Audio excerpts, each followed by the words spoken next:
Hi, welcome back to the Gemhawks YouTube channel. I hope you're having a beautiful day today. I would like to share with you today a half-hearted pendant that isn't half-hearted. It's a design that could be made by people who are relatively new to wire work or those with a little bit more experience who want to try something just a tiny bit more challenging. It certainly is an available design for beginners, but if you have a little bit more experience and you're looking for something just a tiny bit harder, a little bit more intricate, then this might be for you. Half a heart. Half-hearted, however you want to think of it, that's the pendant that we're going to make today. So I have an example which I'll show you slightly more closely in a moment. You will need a beautiful pear-shaped cabochon, and the narrower and more like a drop that it is, the better. Very, very chubby pears will make for a very interesting shaped heart. It will still work, but obviously if you have a nice long drop, so that's the association that we would normally make. This is a beautiful checker faceted labradorite, beautiful labradorite actually, and I'm working with raw copper wire, and we'll take a closer look and I'll talk you through the materials that we'll need. So here's the pendant in classic labradorite fashion. It doesn't look much, and then wow, it looks amazing. So beautiful pear drop. I'm going to be demonstrating with a much longer drop, slimmer charoite today, which comes from Russia. Beautiful natural purple gemstone. That's the piece that we're going to be demonstrating with, and this is the kind of design that we'll be working with. So they're going to be the same design, but they'll end up looking ever so slightly different due to the nature, the shape of the cabochon that you're working with. Now, in terms of materials, we're going to be working with about 15 inches of 1.25 or 16 gauge wire. I'm just going to warm that whilst I'm chatting through the other materials with you. We're also going to need two 10-inch lengths of 0.8 or 20 gauge wire. I'm working in raw copper again today because it's my favourite. And we're also going to need a short amount of 0.4 or 26 gauge wire to do a little bit of weaving, the details that you see here and the connections that are made in here. So I've just pre-warmed my wire. I'll just pop this up in the corner for reference for you. So this is about 15 inches or so of 1.25 or 16 gauge wire, and the first thing that we're going to do is start by creating an open coil on one of those ends. I'm just going to pop that up. Charoite is relatively soft and I don't want to scratch it with the tail of the wire. So I'm going in quite close to the tip of my round nose pliers, and I'm going to start turning that to create the first loop of our coil. Now I do want that to be a closed loop, but after that I want the coil itself to be quite open. Now because I'm working with a slimmer cabochon, I don't actually want it to be too wide. I don't want it to go round and round and round. So I'm just going to start by creating that coil. And the best coils, the neatest coils, just take a little bit of time and effort just to get them started. And once they're started, you can control the evenness of the gap. Now this is actually going to sit on the back of the design, so it may not concern you overly, but it does concern me. I like to see these beautiful. So we're keeping that as flat as we possibly can, as if it is a 2D article that we're working on. And I'm just going to put a tiny bit of extra warmth in here to make sure that I can flatten that down.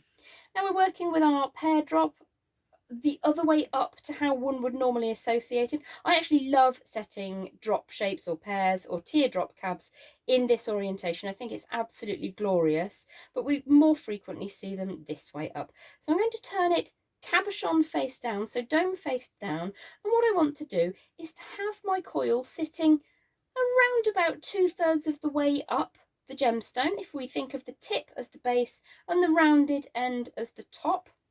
I want that to sit about 2/3 of the way up. What I'm looking to do is to have that sitting inside the gemstone, none of it going anywhere other than that. What I'm going to do is pinch just at the base there, so that I know the distance that I need to allow before I pinch that quite firmly with my tapered or bent chain nose pliers there. What I'm going to do, keeping this in 2D all the time, is draw really a very sharp bend up. Sorry, it's just caught on my firing block. There we go. So quite a sharp bend all the way up. And what you might need to do is just open that out and close it again to get the type of bend that we're after. So you can see already that it's starting to look a little bit heart-shaped, but it might not be in the way you're thinking. So I'm just going to warm the wire up here, just so that I can get a nice smooth curve to come around. And what we're looking to achieve is for that coil to sit, as I say, around about 2/3 of the way up the gemstone, and then the bend to occur at the pointed base. And then what we're going to need to do is to create a line that follows just outside the size of that cabochon. So it's a case of little by little making that fit, and it's much easier when you're not showing it to a camera. But what we're looking to do is to have the wire skirt around the outside of that cabochon, not sit inside it, like so.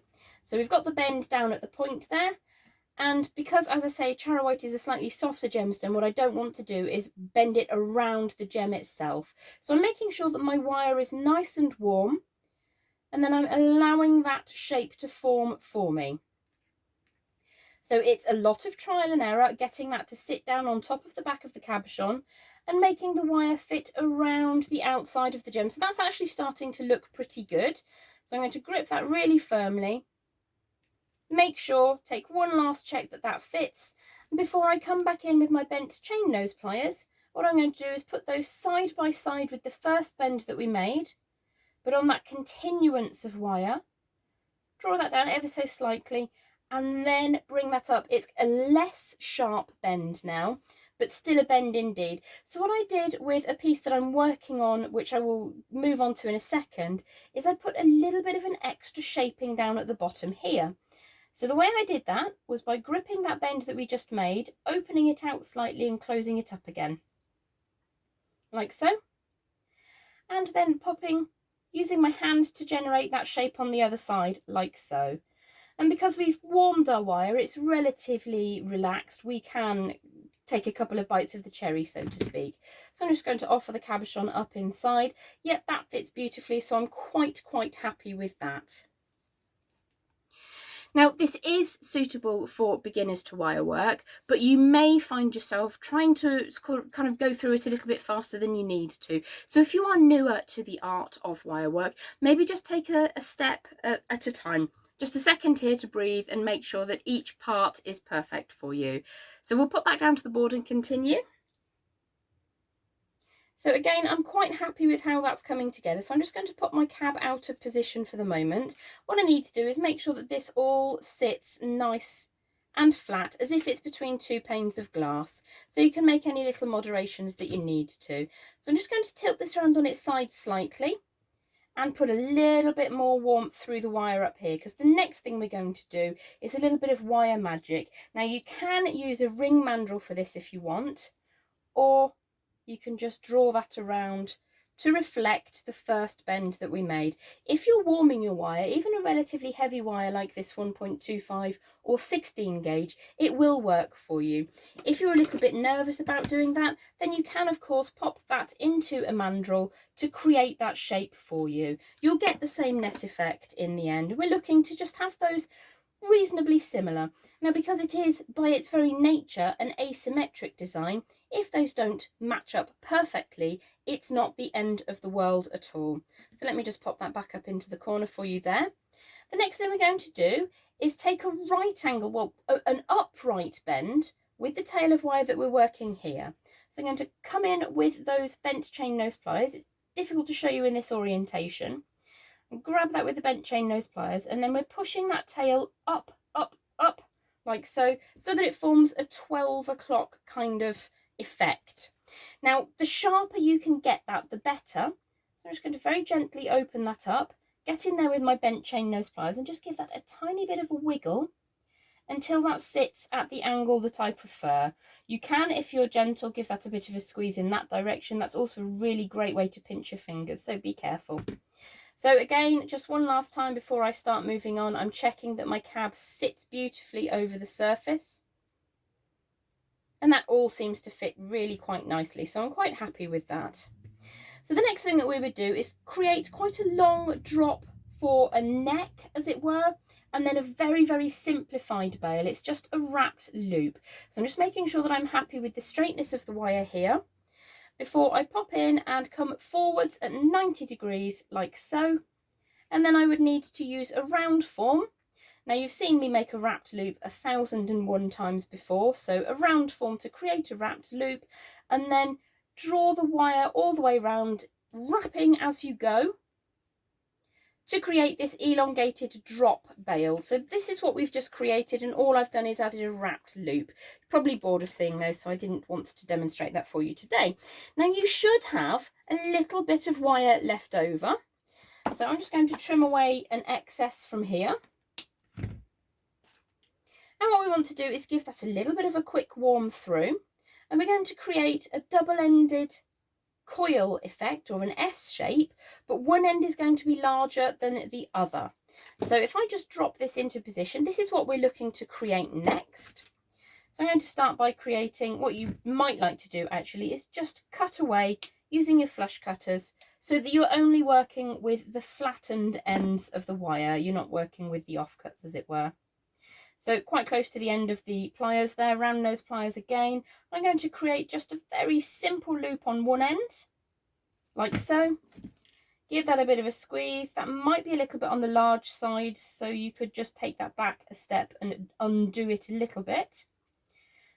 And then on the other end, we're going to come in the opposite direction. So I suppose it could be a question mark as well. So again, quite close to the end of the pliers there. They often slip off when you're very close to the end. And we're going to create a coil. Now it does need to be an open coil so that we can access it with some weaving 0.4 or 26 gauge wire in a few moments. Now the only parameters really for this design is that it fits inside the empty space. So I'm just going to pop that one down to show you what I'm looking to achieve. This one is going to be different, but will probably also fit in the gap.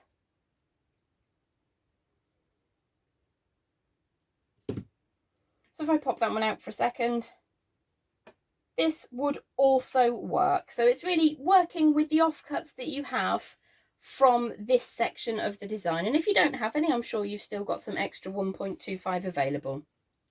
So the next thing that we're going to do is to create a short section of woven decoration, and this is really all that's holding your pear shape into position. You do have some extra security measures. There's a little coil at the top there coming away from where we attach the length of weaving. So you do have other ways in which you can make it really secure, but this has very much passed the shake test. So what I have here are two approximately 10-inch lengths of 0.8mm gauge wire, and what I've done is I've run those through a wire straightener a couple of times and allowed them to cool back down. I don't want these to be warm when I'm weaving them. If you are working with finer gauges, 0.8 when you're talking about doing a weave onto a wire is actually quite fine. This is 20 gauge. So I've allowed those to cool down, and in that way they have taken on a work hardening. So they're less squishy than 0.8 or 20 gauge straight off the reel. So I'm just going to show you an example of the type of weave that you might like to do, but I'm not going to do the whole lot because that would be incredibly dull. You need to start at least a couple of inches away from the end because you need some space to work with. So what I like to do is work in both directions to make my life slightly easier. So instead of coming back 1 inch, I've come back about 3 inches, and I'm going to wrap, let's say for instance, 3 times around the one side. Add in that second wire. Now you don't want them to get so tight together that you can't then reinsert the wire between them later. So I'm just going to splay those ends out a little bit. Wrap the tail around both of them, and then back down to the bottom to just go 3 times around that lower wire. So that's 1, 2 and 3, and then scooch that all up together once around both of them. Make that nice and firm, and then 3 times around just the lower wire. Now when you're doing a weave like this, you're always wanting to be moving in the same direction, so around and around. You're not doing any figure of 8s, okay? So that's 3 on the lower one, once around both, and then back to 3 on the lower wire. So you don't need to fill the entire section, but you do need a good couple of inches. So I'm just going to move this to one side and bring in a section that I prepared a couple of days ago. So there are the 0.8s woven together with some 0.4 or 26 gauge wire. It's not a huge amount, it's probably only about 5 inches that have the weaving on, and then a couple of inches on either end just to allow me to attach that into position. Now there are two schools of thought here. Whichever side you do first makes the other side slightly trickier. So if you're more nervous about adding wires on in a zigzag fashion, which for me is the easier side, do the one you're more nervous about first. So I want to make sure that my cabochon sits super neatly. Now, as you can see, there's a gap at the top of the design. When we start putting our little question mark shape in the opposite or the empty side of the heart, we'll be tying those two together. So please don't worry about that if it's on your mind that this will come apart, because by the time we get to the end, it'll all be fine. So the first thing I want to do is attach my section of weaving to the main frame. And the neatest place I could find to do this was around that upright in the centre that's in fact hidden behind the cabochon. So what I have done is I'm just opening out those two, splaying the ends ever so slightly, and I'm laying this underneath the design as I look at it. I want to get that really firmly gripped in hand there. And then what I'm going to do is take the tail on the right hand side, all the while being very careful not to disrupt the shapes that we've created because they fit our cabochon so beautifully. I'm going to take that tail all the way around once and then up inside the design like so before I trim away with the flush cutters. Now you can waste less wire by allowing a shorter section on the end, but you then have less wire to grip onto, so this makes it slightly easier, and at the moment that will slide up, which is great because that enables me to just open this out, push that second side through and wrap it around the inside part of the design. So I've bent the end over on purpose so that we can get it to wrap around that upright wire. So again, all the way around once, and then on the second pass we're going to trim away with our flush cutters, and then I'm just going to chase those tails so that they sit really, really tightly, which will add to the security and longevity of our design, but also the wearing comfort. And we don't want it to have the pointy end going onto the stone either, because it is a slightly softer stone that I'm working with today. So you just need to take a moment to make sure that those are both neat and tidy, but not so tight that you can't slide them to the ultimate position where you want them to sit. So I'm quite happy with where that wire is going to be coming out. You could move it up if you needed to. So I want to pop my gemstone into position and take a bit of an estimate about how high I want that to come up before I need to bend it around. So I'm going to grip very, very tightly to the frame with my non-dominant hand, and I'm going to push down with my nail and draw upright. So you can see that that is now coming away 90 degrees forwards of the design. So that's going to sit in really, really neatly.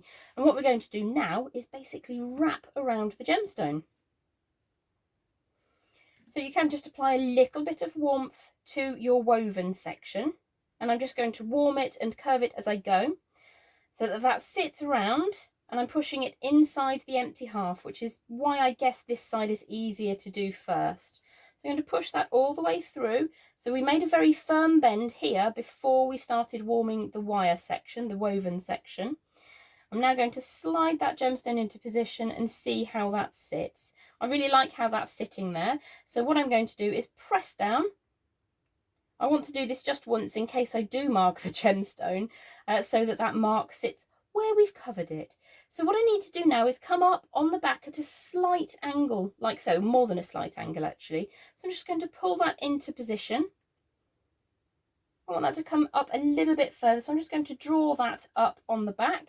And if I flip that over, you'll see it's just passing over the surface of that loopy section where we started the whole thing off. So I'm just going to bring that down now, and then again a little bit of warmth with your hands, and don't be scared of using the warmth of your hand to do this, and they are really very effective, especially if you're hot-handed like I am. So what I'm going to do is I've warmed it, I'm going to put a very definitive sharp bend again just here, and then take that all the way over the surface of the cabochon. Now we have an opportunity here to go all the way around the neck that we've created and draw that very firmly across the back. Now your cabochon is actually really secure at this stage. You don't have to worry about anything anymore. It is in position. It's not going to come away, but we will have some checks to make sure that that's completely secure a little bit later on in the tutorial. So what I don't want to do is squish everything together too much. I'm going to hold this firmly and then just bring that tail without pulling the neck of the pendant forwards. I'm going to put a little bit of pressure in this direction now, just while I bring those tails around. So we've got just enough weaving to add an extra dimension on the top. You may find that it twists, as woven sections often do, but if you're gentle, you can get that to sit down beautifully neatly. So what I'm going to do, I've got two tails now of pre-hardened 0.8mm gauge. What I'm going to do is draw one of them around the front, and I don't know what I'm going to do with that. I might make something of it later. But the second one, I'm going to take down across the back, and this is where we're adding strength to our design. And what I want to do is hook into the loop where we first started the whole design. Now this is the tiny tricky part. So you just want to get that end underneath. You can just lift it ever so slightly, get the end underneath, and then loop it around. Of course, it's much easier when you're not trying to hold that to camera, so you could put a little curvature on the end there to get that to sneak up inside, get that to keep coming. And you may find that you need to go in there with tweezers to retrieve that, but it's all perfectly achievable. You could just twist very, very gently until you get that back out. If this is troublesome for you, then you can obviously just alter the shape just slightly until it is less troublesome. You can see that we've got the tail of our wire just coming up there now. So it's just a case of chasing that through and then drawing that firmly upwards before we press that coil back down and finish our loop around. So you'd probably want to get that under there for a second time and just tuck that away. As I say, Chara White's a little bit more delicate, so we're just going to err on the side of caution rather than being a little bit abrupt with it. And then you can trim that away to your heart's content later and make it nice and smooth. And in that way, your cabochon is now ultra secure. You've got a coil here to do exactly what you want with. You could put a little bend on that however you feel. So that's the nuts and bolts of the first half of the design. The second half of the design uses 0.4 or 26 gauge wire just to add a little bit of detail to the non-cabochon half of the heart. So what I'm going to do for now is just put a little coil on here. Whoops. Making a little coil like so. And you could sit that down over the surface of the cab if you wanted to, but I think I'm going to have that over the front of the neck of the design. And then you have an opportunity just to very, very gently move the woven section if you like. But you'll find that your cab is nice and secure in there. Now you will want to take a moment to get this nice and flat again.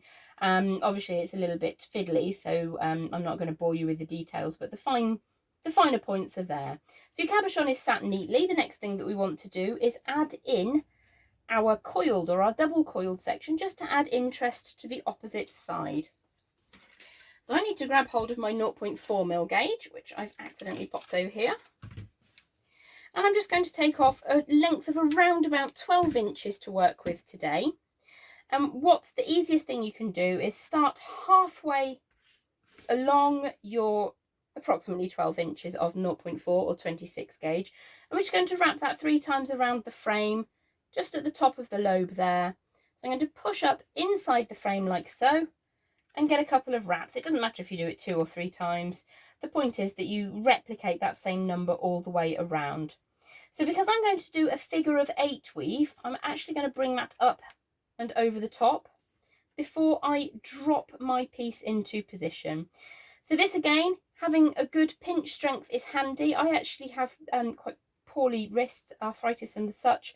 So if I can do it, I'm sure that you can also do it. But you could employ a ring clamp just to hold that for you at the base if you wanted to, if it's troublesome for you. So I'm just going to give that a bit of a grip. I'm going to take the tail of the wire that's on this side. It's come up inside the frame. So I'm going to pop that down inside the loop, just the outer edge of that coil that we've created. Again, pinching it and then making sure that there's a gap so that it sits away from the frame, so you've got something to visualize. So then what I need to do is wrap 3 times around the upper loop that we've created. So that's 1. You can make a hook and do this in one maneuver if you prefer, which works really, really well. It does harden your wire slightly quicker than I'm comfortable with, because I want you to be able to do this and have it last and last and last. So I've gone 3 times around that upper coil that we've created. So I'm just going to push that last one down inside like so. So we're currently underneath the whole design at the moment, but because I'm doing a figure of 8, I want to come up inside the frame wire. So I'm just going to support the finer gauge while I put the end up through like so, and we're going to have that opening out really nicely so that you can see the weave rather than having it really hidden and machined. You want to be able to see that you've done some work here. So I quite like how that is looking already, so I would just continue in the same way. I'll show you once more, 3 times around the frame, 1, 2 and 3. And then what I'm going to do is sneak in like so. So that's 1, 2 and 3. So there are ways, when you are familiar with what you're doing, how you can speed this up a little bit. Up inside the frame, that's got a bit zigzaggy, but we won't overly worry today. And then you just continue all the way around, finishing off wherever it's neat. We've already done quite a good job of tying the 2 halves of the heart together, so I'm not overly worried about the strength of that anymore. That's what we're looking to work to. So all I've done is finished off around the outside with a figure of 8 weaving, and very, very tidily tucked those ends away, replicating the same number of weaves each time. So I hope you've enjoyed the half a heart cabochon setting pendant tutorial. I haven't decided what I'm going to call it yet. I'll probably come up with something a little bit snappier than that. Have the most wonderful day, and I look forward to seeing you again very, very soon. Bye for now.